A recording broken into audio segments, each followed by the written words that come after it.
रात का सन्नाटा चारों ओर फैला हुआ था। ट्रक हाईवे पूरा सुनसान था। चारों ओर ठंड से हाड़ कपा देने वाली ठंड चल रही थी। हाईवे के चारों ओर घना जंगल था। उसी हाईवे पर एक मर्सिडीज दौड़ रही थी। उसमें 3 लोग सवार थे, राहुल, निधि और उनकी 10 साल की बेटी तानिया। राहुल अपने दोस्त सैफ के घर ईद की पार्टी में शामिल होने के लिए गया था और पार्टी करके घर लौट रहा था। निधि ने मुस्कुराकर ड्राइव करते हुए राहुल से कहा, कुछ भी कहो राहुल, आज तो ईद की पार्टी में मजा आ गया। हाँ, मेरा दोस्त बहुत ही बिंदास और हंसी मजाक करने वाला व्यक्ति है। मैंने देखा उसके घर पर शहर की एक से एक बड़ी हस्ती थी, मगर फिर भी वो उन सबको इग्नोर करके हमें इम्पोर्टेंस दे रहा था। हाँ, देगा क्यों नहीं, आखिर मेरा दोस्त जो है। सच में राहुल, अमेरिका से इंडिया लौटकर बहुत अच्छा फील हो रहा है। वैसे तुम्हारा दोस्त सचिन अभी तक नहीं आया अमेरिका से? निधि की बात सुनकर राहुल चौंक कर बोला, ओह शिट यार, उसका फोन आया था कि वो इंडिया आ रहा है। उसने बोला था कि मुझे एयरपोर्ट पर पिक कर ले। निधि बहुत नाराज होगा वो। कोई बात नहीं, उससे बोल देना कि तुम्हें बिल्कुल याद नहीं रहा, और फिर तुम्हें सैफ की इनवाइट की हुई ईद पार्टी में भी तो शामिल होना था। निधि ने इतना बोला ही था कि उसकी बेटी तानिया ने अपनी माँ की ओर देखकर कहा, मुझे भूख लगी है माँ, और प्यास भी। तानिया की बात पर निधि ने बुरा सा मुंह बनाकर उसकी ओर देखकर कहा, पार्टी में तो इतना खाया था तुमने, फिर भी भूख लगी है। निधि की बात पर तानिया ने मासूम सा चेहरा बनाकर कहा, कोई बात नहीं मम्मी, मुझे पानी ही पिला दीजिए। कितनी बार बोला है मुझे मम्मी मत बोला करो। पानी अभी नहीं है, आगे जाकर कोई शॉप पड़ेगी तो बोतल खरीद के दे दूंगी।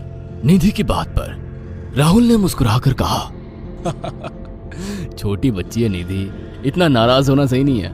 राहुल ने इतना कहा ही था कि अचानक एक काली परछाई राहुल की कार के सामने आकर खड़ी हो गई।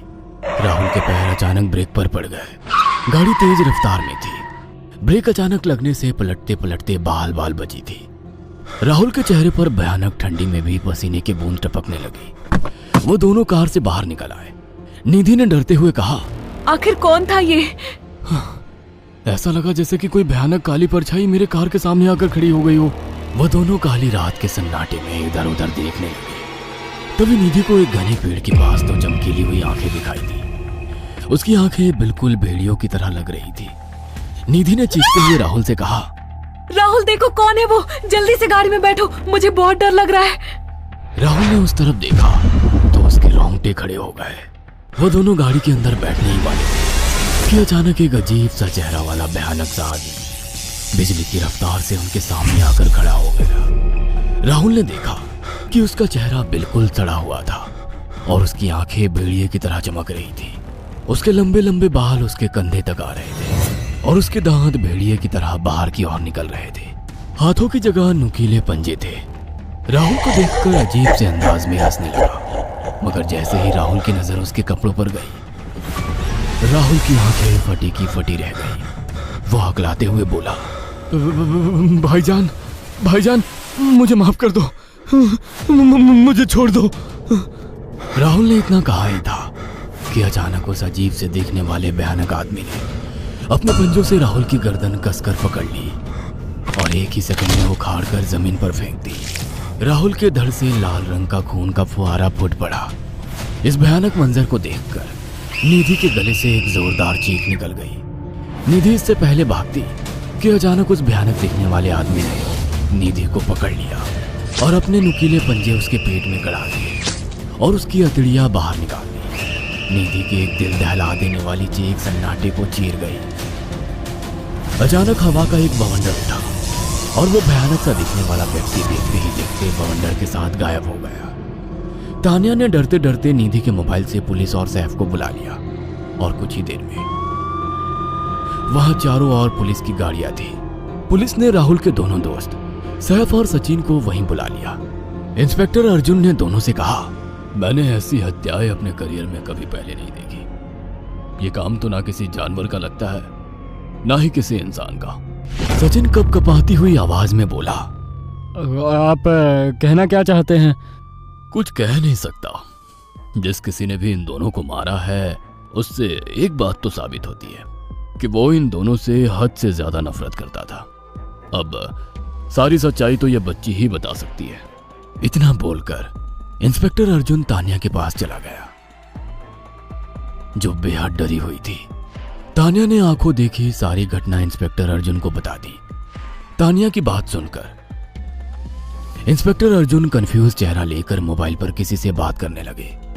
सचिन इंस्पेक्टर के पास आ गया और सैफ भी डरता हुआ इंस्पेक्टर अर्जुन के पास आकर बोला, क्या हुआ इंस्पेक्टर? तानिया ने क्या बताया? उसने जो बताया वो काबिले यकीन नहीं है। उसकी बात पर किसी भी तरह से यकीन नहीं किया जा सकता। फिर भी कुछ तो बताया इंस्पेक्टर। हाँ, उस बच्ची के मुताबिक एक भूत ने निधि और राहुल को बड़ी बेदर्दी से मारा है। इंस्पेक्टर की बात सुनकर दोनों बुरी तरह से चौंक गए। क्या मतलब है इस बात का? बच्ची बेहद डरी हुई है। हम आगे की तफ्तीश जारी रखेंगे। निधि और राहुल तो चले गए, अब तानिया को मैं रख लूंगा। नहीं, राहुल मेरा अच्छा दोस्त था। तानिया अब मेरे साथ रहेगी। देखिए, बच्ची के माँ बाप अब इस दुनिया में नहीं है और आप दोनों भी शादीशुदा है। मुझे नहीं लगता कि आप दोनों बच्ची की सही से देखभाल कर सकते हैं। मेरी कोई औलाद नहीं है।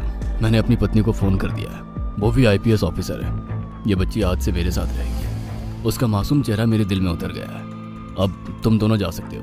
पूछताछ के लिए मैं जब भी तुम्हें बुलाऊं तुम दोनों आ जाना। इंस्पेक्टर ने ये बात बोली ही थी कि अचानक वहां पर मौसम बदल गया। चारों ओर काली घटाएं छा गई और एक भयानक बवंडर उठा और देखते ही देखते सब पुलिस वालों के सामने वो भयानक चेहरे वाला आकार सबके सामने खड़ा हो गया। उसको देखकर सबके रोंगटे खड़े हो गए। देखते ही देखते उसने अपने भयानक पंजे सैफ की आंखों में डालकर उसकी आंखें निकाल ली। सैफ ने चीखते हुए वहीं दम तोड़ दिया। उस भयानक आदमी को देखकर सचिन उसके पैरों पर गिर गया। तुम तो भाईजान से कपड़े पहने हो। मैं समझ गया, तुम भाईजान हो। मुझे माफ कर दो भाईजान, मुझे यहाँ से जाने दो। मैंने कुछ नहीं किया था। वो भयानक चेहरे वाला गुर्राते हुए बोला, बता इन सबको कि ये सब इतनी भयानक मौत क्यों मरे। सचिन दौड़ता हुआ इंस्पेक्टर अर्जुन के पास गया और बोला, मैं जानता हूँ इसने इन तीनों को क्यों मारा। इसका नाम भाईजान था। जब ये जिंदा था ये किसी का भाई किसी की जान था। बहुत साल पहले ये हम सबका बहुत अच्छा गहरा दोस्त और बिजनेस पार्टनर था। ये सबकी बहुत मदद किया करता था। इसकी प्यारी सी बेटी थी तानिया, जो इस वक्त कार के अंदर बैठी हुई है। ये इसी की बेटी है। भाईजान अपने सारे पैसों से एक बहुत बड़ा हॉस्पिटल खोलना चाहता था जिससे गरीबों का मुफ्त इलाज किया जा सके, मगर हम तीनों इसके लिए तैयार नहीं थे। हमारी नीयत उसकी दौलत पर खराब थी और एक दिन हम सब धोखे से ईद के दिन भाईजान को यहाँ ले आए और इसे मारकर फेंक दिया। तो फिर तुम सबने इसकी बेटी को क्यों जिंदा छोड़ दिया? हमें बाद में पता लगा कि भाईजान ने सारी जायदाद अपनी बेटी के नाम कर दी है, इसीलिए हमने भाईजान की पत्नी को भी मार दिया। और तानिया का तुम 18 साल की उम्र पूरी करने का इंतजार कर रहे थे ताकि सारी जायदाद अपने नाम करा सको और बाद में उसे भी ठिकाने लगा सको। इसी के लिए तुम दोनों इस मासूम बच्ची को अपने साथ रखने की जिद कर रहे थे। जी, आपने बिल्कुल सही कहा। हम तानिया को भी इसी जगह लाकर मार देते। सचिन की बात सुनकर इंस्पेक्टर अर्जुन की आंखों में खून उतर आया। इंस्पेक्टर अर्जुन के कुछ कहने से पहले ही भाईजान बिजली की रफ्तार से इंस्पेक्टर अर्जुन की आंखों के सामने से सचिन को पकड़कर ले गया और उसके शरीर के टुकड़े टुकड़े कर दिए और हवा में उठे एक तेज बवंडर के साथ गायब हो गया। सारी घटना इंस्पेक्टर अर्जुन की आंखों के सामने हुई थी। तानिया को इंस्पेक्टर अर्जुन और उसकी पत्नी ने अपनी बेटी की तरह पाला।